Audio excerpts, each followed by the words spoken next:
আমি যদি কোনো অপরাধ না করে থাকি আমাকে ফাঁসির মঞ্চে নিলে কি আমি বলবো? আমি যদি এখন কিছু করি তার দায়ভার কে নেবে? সে আম্মু নাই এখন বুঝতে পারছে যে পৃথিবীটা কতটা কঠিন। যেই মনির চোখে আম্মু কোনোদিন অশ্রু থেকে নাই, সেই মনির চোখের জলে ভাসছে।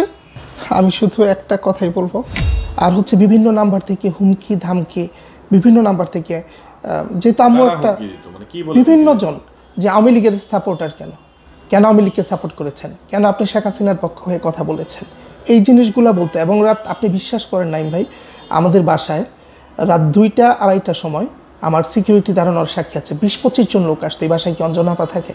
আম্মু প্রায় 2 মাসের মতো বাসা থেকে নামেনি। তখন তো, এখন আমি একটু বলি, তখন তো ইন্ডাস্ট্রির কেউ খোঁজ নেয়নি, একটা ফোন দিয়ে খবর নেয়নি যে আপা তুমি কেমন আছো। আম্মুকে তো তখন কেউ খোঁজ নেয়নি। এখন এত মানুষ এত আবেগ দেখাচ্ছে, এত কথা বলছে, তখন ওরা কোথায় ছিল? তখন কেন খোঁজ নেয়নি? তো মানসিকভাবে আম্মু এবং বিভিন্ন জন বিভিন্নভাবে অনেক হেনস্থা করেছে আম্মুকে মানসিকভাবে। এটা একদম উপরে আল্লাহ আছে, উনি দেখছে সব কিছু। আচ্ছা, আরেকটা বিষয় আমরা বুঝতে পারলাম যে কী কারণে আসলে আপনি ইউনাইটেড থেকে ওনাকে বিএসএমইউতে ট্রিটমেন্ট করার জন্য চেয়েছিলেন। আপনাদের ফিনান্সিয়াল ক্রাইসিস ছিল সেই মোমেন্টটাতে, এবং চিত্রনায়ক আলমগীর সাহেব আপনাকে ফোন করেছিলেন যে আসলে আপনার মায়ের চিকিৎসার খরচ উনি কিছুটা হলেও আসলে উনি ওনার সর্বোচ্চটাই উনি বহন করার কথা বলেছিলেন। যেমন আপনাকে এই জন্য উনি ফোন দিয়ে জানতে চেয়েছিলেন যে ইউনাইটেড হসপিটালে ওনার বিল কত হয়েছিল, এবং আপনি ওনাকে বলেছিলেন যে 8 লক্ষ টাকা। পরবর্তীতে নাকি উনি ইউনাইটেড হসপিটালে কল দিয়েছিল, যেখানে ওনাকে বলেছে যে 5,23,000 টাকা। আসলে এখানে এই কথাটা কেন ছিল? কথাটা আমি একটু ক্লিয়ার করি। জি, আলমগীর মামাকে আমি ফোন দিয়েছিলাম। উনি যথেষ্ট ভালো মানুষ, উনি সবার পাশে থাকে চলচ্চিত্রের। উনি তো একজন জীবন্ত কিংবদন্তি, এটা বলার অপেক্ষা রাখেন। এবং উনি খুব বিগ হার্টেড, জি, মানুষকে খুব ভালোবাসতে জানে, এবং উনি সর্বদা সত্য এবং ন্যায়ের পথে থাকে। আমি দেখেছি বিগত 15 বছর ওনাকে। তো আলমগীর মামাকে আমি ফোন দিলাম। তো আলমগীর মামাকে আমি ফোন দেওয়ার পর উনি আবার কলটা ব্যাক করেছে আমাকে। আমি গ্রেটফুল। উনি কলটা ব্যাক করে বলছে যে তুমি ফোন দিয়েছিলে, মিশার সাথে আমার কথা হয়েছে, তো হাসপাতালে বিলের কাগজটা পাঠাও। আমি কিন্তু কাগজ পাঠিয়েছি। তখন 5,23,000 টাকা ডিও ছিল, সরি 2,23,000 টাকা ডিও ছিল। 5,23,000 থেকে বাকি টাকাটা আমরা দিয়েছিলাম। তো আমি মামাকে বলেছিলাম যে 8 লাখ টাকা। মানে 8 লাখ টাকা কি ডিউ আছে নাকি টোটাল বিল? না, টোটাল বিল 8 লাখ টাকা, এটা বলেছিলাম। টোটাল বিল 8 লাখ টাকা। এটা আসলে আমার একটা মিস্টেক হয়েছিল। আমি না দেখে বলেছিলাম। না, আমি তো দেখেছি। কেন বলছি আমি ব্যাপারটাও সেটাও খুলে বলি।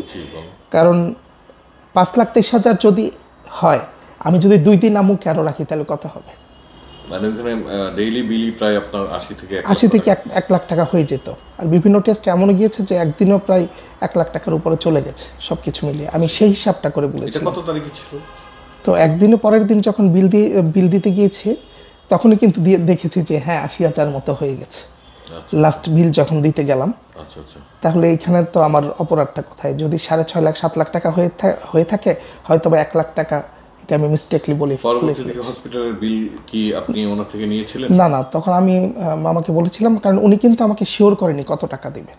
উনি বলেছে দিবে, এবং উনি সর্বোচ্চটাই দিবে বলেছে। এখন উনি পুরোটা কেন দিতে যাবে রে ভাই? আচ্ছা, উনি কি পরবর্তীতে কোনো বিল দিয়েছিল কি ইউনাইটেডে? না, উনি বিল দেয়নি। আমি ওনাকে বলেছিলাম মামা আসলে আমাদের টাকার ব্যবস্থা হয়ে গেছে, আপনাকে দিতে হবে না, আপনি আমার জন্য দোয়া করেন। টাকার ব্যবস্থা আপনারাই করেছিলেন? আমরাই করেছিলাম। কেউ কোনো সহযোগিতা করেনি? না, আসলে সেই মুহূর্তে কেউ করেনি। সেই মুহূর্তে কেউ কোনো সহযোগিতা করেনি। তারপর কারণ যেহেতু একদিন পর আম্মুকে রিলিজ নিব, তো আলমগীর আঙ্কেল বলছিল যে 1 তারিখে তো ব্যাংক বন্ধ, আসলে আমি লোক পাঠাবো, পাঠিয়ে দেখে তারপর বিল দিব। তো আসলে উনি লোক পাঠাবে কখন বিল দিবে, সে আসলে আমরা দ্বিধাদ্বন্দ্বে ছিলাম। এই জন্য কারোর উপর ডিপেন্ডেন্ট না হয়ে আমরা নিজেরাই বিল পে করি। পিজি হসপিটালে ওই খরচটা আসলে কারা বহন? না, আমরা আসলে শিল্পী সমিতির কাছে গ্রেটফুল। শিল্পী সমিতির সম্মানিত সভাপতি মিশা সওদাগর মামা, ভাইস প্রেসিডেন্ট ডিয়া তারেক মামা, সাংগঠনিক সম্পাদক জয় চৌধুরী আঙ্কেল, আমাদের মুক্তি আপু যথেষ্ট সাপোর্ট করেছে। আমি দেখেছি যে সনি ভাই নিজেও হ্যাঁ, সনি মামা উনি একদম ওতপ্রোতভাবে ছিল। উনি তো কার্যনির্বাহী সদস্য। সনি মামা যথেষ্ট করেছে। এবং চিত্রনায়ক জয় চৌধুরীকে আমরা দেখেছি সেখানে। হ্যাঁ, এবং সনি মামা এবং আম্মুর মানে পরদিন মানে প্রতিদিন মানে পিজিতে শিফট করা থেকে একদম যতদিন আম্মু পিজিতে ছিল, সনি মামা অনেক করেছে, অনেকভাবে সহযোগিতা করেছে, এটা মানে বলতেই হবে। বিলগুলো আমরা শুনেছি যে শিল্পী সমিতি দিয়েছে, শিল্পী সমিতি বহন করেছে, এই জন্য কাফন থেকে শুরু করে সবকিছু শিল্পী সমিতি করেছে। আমরা শিল্পী সমিতির কাছে গ্রেটফুল আসলে আমাদের ফ্যামিলির পক্ষ থেকে। আর একটা বিষয় এখানে আমি বলে যে আম্মুকে যখন হসপিটালে নিয়েছি, আম্মু কিন্তু না করেছিল যে বাবা কাউকে জানাবি না।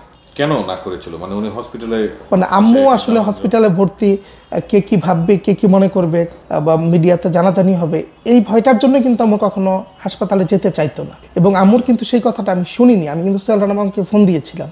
এবং 25 তারিখে কিন্তু আমি মিশা সওদাগর মামা যিনি আছে, আমি কিন্তু ওনাকে একদিন পরেই জানাই যে মামা আম্মু কিন্তু হাসপাতালে ভর্তি।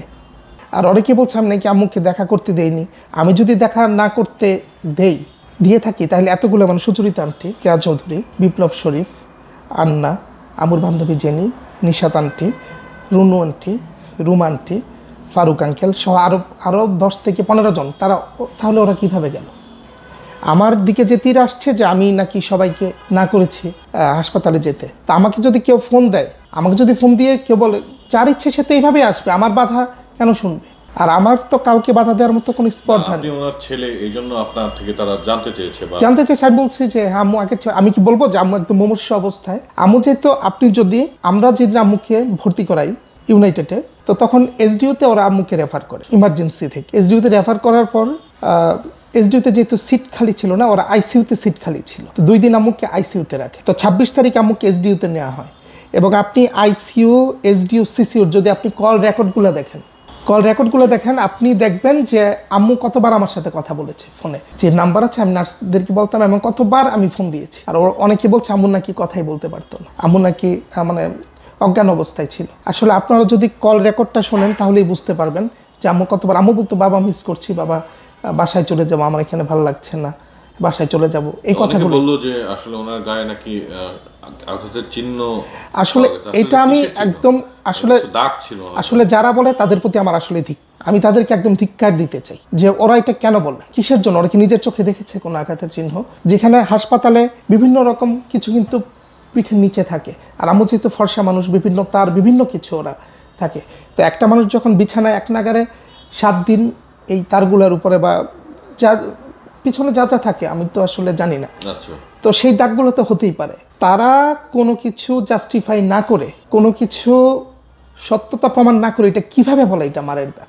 আপনার চিত্রনায়িকা অঞ্জনার চিকিৎসার বিষয়গুলো আমরা আসলে জানলাম, এবং পরবর্তীতে উনি মারা যাওয়ার পরে, দাফনের পরবর্তীতে ওনার সম্পত্তি নিয়ে অনেকে অনেক ধরনের প্রশ্ন করছেন।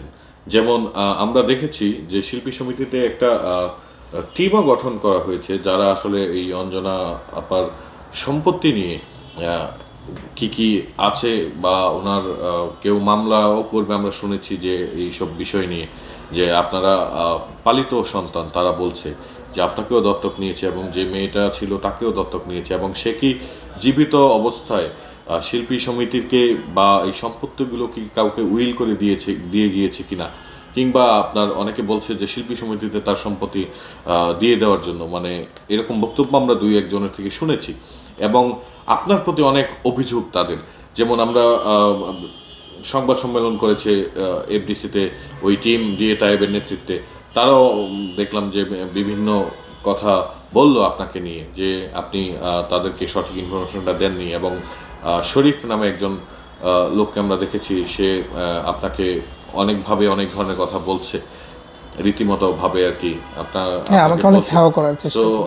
আপনি আসলে তাদের এই বক্তব্যগুলো কিভাবে দেখছেন, এবং কতটুকু সত্য তাদের এই অভিযোগগুলো, আপনি কি মনে করেন?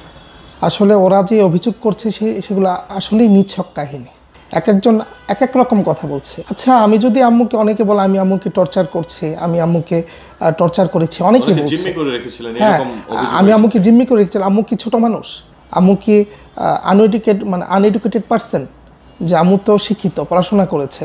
আমার মার সাথে আমার এত ভালো একটা বন্ডিং ছিল, আম্মু আমাকে বাবা ছাড়া কথা বলতো না। হ্যাঁ, কোনোদিন আম্মুর সাথে আম্মুকে আমি মানে আমি তো এটা এখন কিভাবে বিশ্বাস করাবো, কিভাবে বুঝাবো, মানে আমি আসলে মানে এসব কথা আমি আসলে নিতে পারছি না। ওরা বলছে যে আম্মুর উপর আমি অত্যাচার করতাম, আম্মুর উপর আমি টর্চার করতাম, তার সত্যতা কতটুকু, কতটুকু? অনেকে বলছে যে আমি যদি টর্চারই করতাম, আমার মা হাসপাতালে বেডে শুয়ে কেন আমার কথা বলে কান্না করতো। এই কথাগুলো আমি কাকে বলবো? এই কথাগুলো মানে আমার সামনে যিনি ছায়া ছিল, মানে আমার মাথার উপর যিনি ছায়া ছিল, সেই তো চলে গেছে। এই কথাগুলো আমার হয়েছে প্রটেস্ট করবে, আমার পাশে যে দাঁড়াবে সেই তো নেই। এই কথাগুলো তো আসলে আমি কাউকে বিশ্বাস করতে পারবো না। অবস্থায় এই ধরনের কথা কখনো কি শুনেছেন আগে? কেউ অভিযোগ করেছে? কেউ বলেনি কখনো। উনি মারা যাওয়ার পরই কেন তারা বলছে এসব? অবশ্যই ওদের কোনো স্বার্থ আছে। কি স্বার্থ থাকবে? যারা বলছে তাদের অবশ্যই কোনো না কোনো স্বার্থ আছে, হয় কোনো স্বার্থ আছে, নয়তো আমাকে আসলে ওরা এক প্রকার মেরে ফেলতে চায়। মানে আমি মারা গেল তার কোনো, যেহেতু সব তীরগুলো যেহেতু আমার দিকে আসছে, তো আমি যদি মারা যাই তাহলে তো সব ঝামেলা শেষ। এটাই হতে পারে, এটাই ওদের স্বার্থ। কারণ আমি আম্মু জীবিত থাকা অবস্থায় সম্পত্তির লোভে আপনাকে মেরে ফেলতে যাচ্ছে, বা অন্য কোনো কিছু কি আছে, বা আপনার সাথে কোনো ঝামেলা আছে? আমার সাথে চলচ্চিত্র অঙ্গনের কারো কোনো ঝামেলা নেই। আমি সবাইকে যথেষ্ট সম্মান করেছি।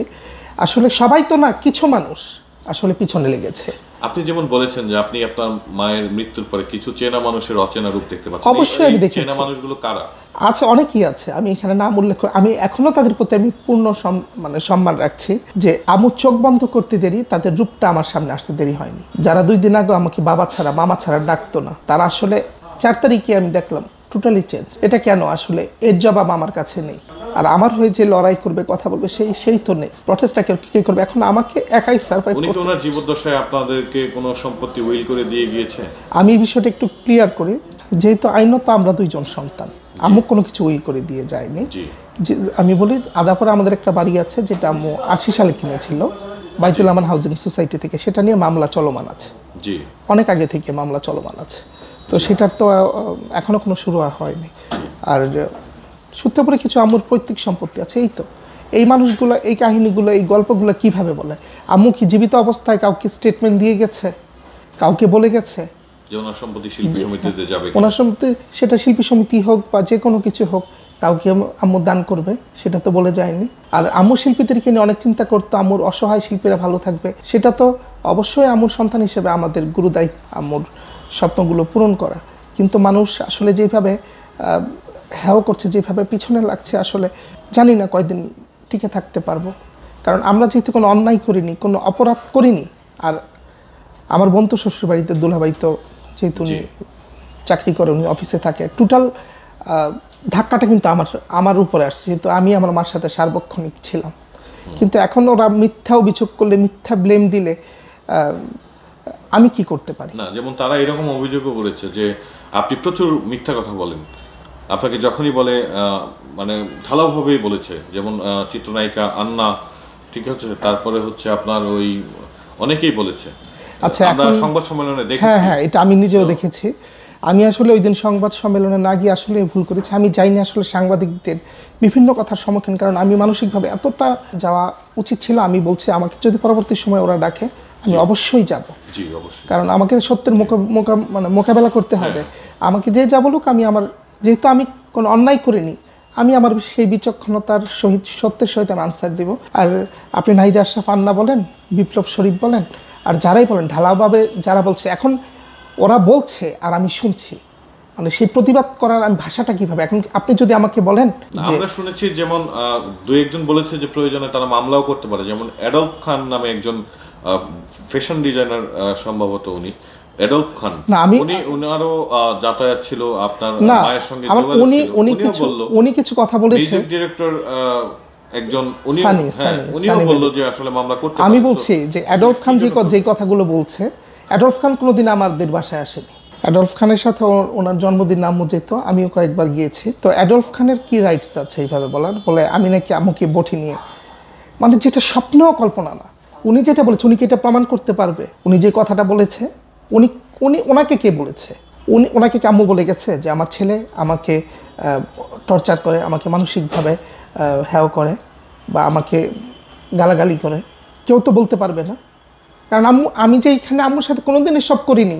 তো জীবিত, এখন এত মানুষ এত কথা বলছে, তাহলে জীবিত অবস্থায় কেন ওরা বলেন?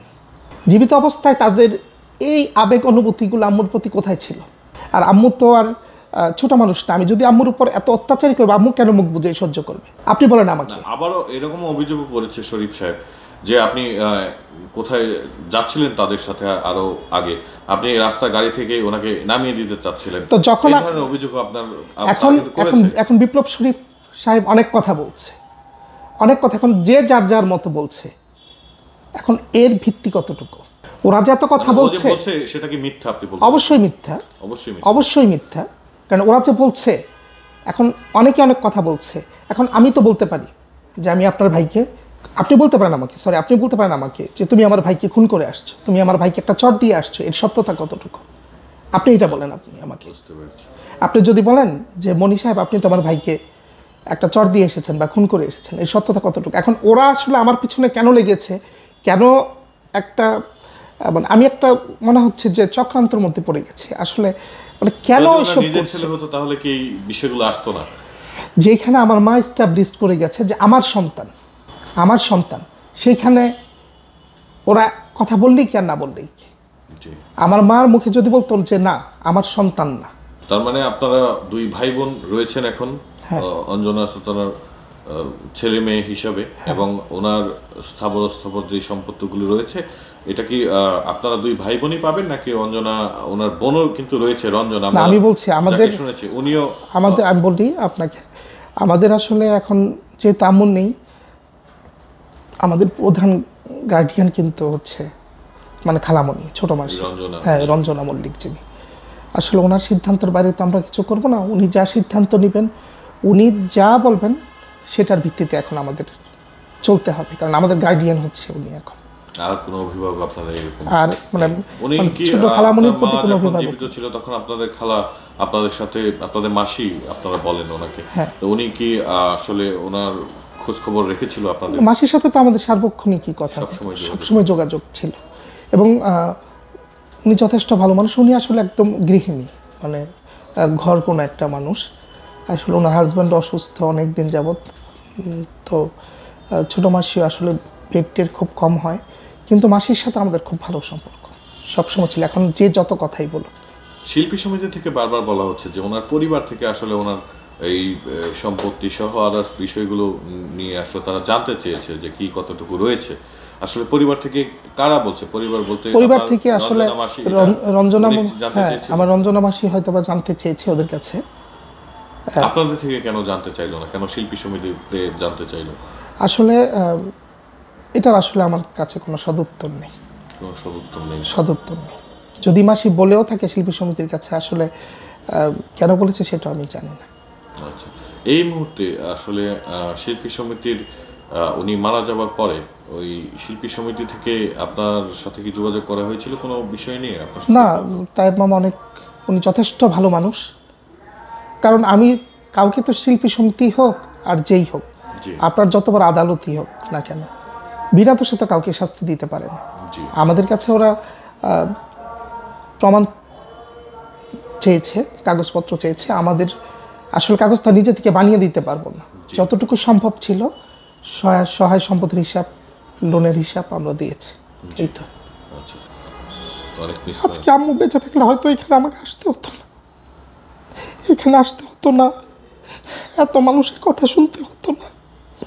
আমার কথা হচ্ছে যে অযথা একটা মানুষকে মানে কেন ওরা এরকম হয়রানি করছে? আমি যদি কোনো অপরাধ না করে থাকি, আমাকে ফাঁসির মঞ্চে নিলে কি আমি বলবো যে আমি এটা করেছি? অবশ্যই আমি এটা করবো না। আপনি হয়রানির শিকার। আমি খুব আসলে মানসিকভাবে এত হয়রানি করছে আমাকে কিছু মানুষ। আমি যদি এখন সুইসাইড করি বা আমার যদি মৃত্যু হয়, ওরা বলছে আম্মুর অপমৃত্যু হয়েছে। ওরা এটা কেন বলছে আমার অপমৃত্যু হয়েছে? আমরা যেখানে হাসপাতালের রিপোর্ট সব কিছু দিয়ে দিয়েছি। আমি আর কি বলতে পারি নিজে থেকে? বলেন আপনি, আমি নিজে থেকে আর কি বলতে পারি? আমি আসলে স্পিচলেস। আসলে আমার মনে হচ্ছে আমি যে কোনো সময়, আমি মনে হয় এখন হয় সুইসাইড করে, আমি যদি এখন কিছু করি তার দায়ভার কে নেবে? আমার বোন কাঁদবে, হয়তো মাসি কাঁদবে, দুলাভাই কান্না করবে, আর তো কেউ নাই। আমার মাথার উপর থেকে যে ছায়াটা ছিল, আম্মু চলে গেছে, আমাকে তো আর দেখার মতো কেউ নাই পৃথিবীতে। আম্মু আমাকে অনেক ভালোবাসতো, আম্মু আমাকে বাবা ছাড়া কোনোদিন ডাকতো না, বাবা ছাড়া কোনোদিন ডাকেনি আম্মু। ওনার জীবদ্দশায় আম্মুর আসলে এই জীবদ্দশায় ধরনের কথা আসলে কখনো ওঠেনি, কোনো অভিযোগও আপনার বিরুদ্ধে ওনার জীবদ্দশায় আমি শুধু সেভাবে এটা বলছি যে আম্মু আমাকে, আমি সার্বক্ষণিক আম্মুকে এখন এত মিস করি আসলে বাসায় আমার দম বন্ধ হয়ে আসে, এত বেশি মিস করি আমি আম্মুকে যে আম্মু নাই এখন বুঝতে পারছে যে পৃথিবীটা কতটা কঠিন। আর ওরা আম্মুকে এখন দেখছে না যে যেই মনির চোখে আম্মু কোনোদিন অশ্রু থেকে নাই, সেই মনির চোখের জলে ভাসছে। আসলে আমার আর কিছু বলার নেই। ধন্যবাদ আপনাকে। আসলে যেই অভিযোগগুলো উঠেছিল আপনার বিরুদ্ধে আমরা আসলে সবগুলোই এক এক করে জানলাম, এবং শিল্পী সমিতিও এই বিষয়টা নিয়ে কাজ করছে। তারাও হয়তোবা এটা তাদের রিপোর্ট তারা হয়তোবা মিডিয়াকে বলবে, এবং আপনিও আপনার কথাগুলো বললেন। আমরা আসলে শুনলাম যে আপনার মা আপনাকে কতটা ভালোবাসতেন এবং আপনি আপনার মাকে কতটা ভালোবাসতেন, এবং আপনার দুই ভাই বোন যারা এখন চিত্রনায়িকা, অঞ্জনা ওনার উত্তরসূরি হিসেবে আছেন, এবং আপনারা শিল্পী সমিতির যারা রয়েছে দুস্থ শিল্পীরা যাদের জন্য অঞ্জনা আপা অনেক কিছু করার চেষ্টা করতেন, আপনারা তার সন্তান হিসেবে আপনিও বলেছেন যে আপনারাও আপনাদের সাধ্যমতো চেষ্টা করবেন তাদের পাশে থাকার, এবং আপনার জন্য আসলে শুভকামনা রইল। আপনি আপনার মায়ের মৃত্যু শোক দ্রুত কাটিয়ে উঠুন, এবং আপনার এই মানসিক বিপর্যস্ত যে অবস্থাটা আসলে এখন চলছে সেটাও আপনি খুব দ্রুত সময়ের মধ্যে কাটিয়ে ওঠেন, এমনটাই প্রত্যাশা। আপনাকে অসংখ্য ধন্যবাদ আমাদের বিজনেস বাংলাদেশের স্টুডিওতে আসার জন্য, আপনার মূল্যবান সময়টুকু দেওয়ার জন্য আমরা আপনার প্রতি অনেক কৃতজ্ঞ। আপনাকে আবারও আমরা ধন্যবাদ জানাচ্ছি আমাদের বিজনেস বাংলাদেশ পরিবারের পক্ষ থেকে। ধন্যবাদ মনি আপনাকে। আমি শুধু একটা কথাই বলবো, প্রথমত আপনার আম্মুর জন্য দোয়া করবেন, আর হচ্ছে যে অযথা আমাকে হয়রানিটা বন্ধ করেন, কারণ আমিও তো মানুষ, আমার তো একটু স্বাধীনভাবে বাঁচার অধিকার আছে। যেখানে এত মিথ্যা অভিযোগ করছেন আসলে আমি আসলে মানে কথা বলার ভাষা হারিয়ে ফেলেছি। মানে এত বলেছি এখন হয় আমাকে বাঁচতে দিন, নয় আমাকে মেরে ফেলেন।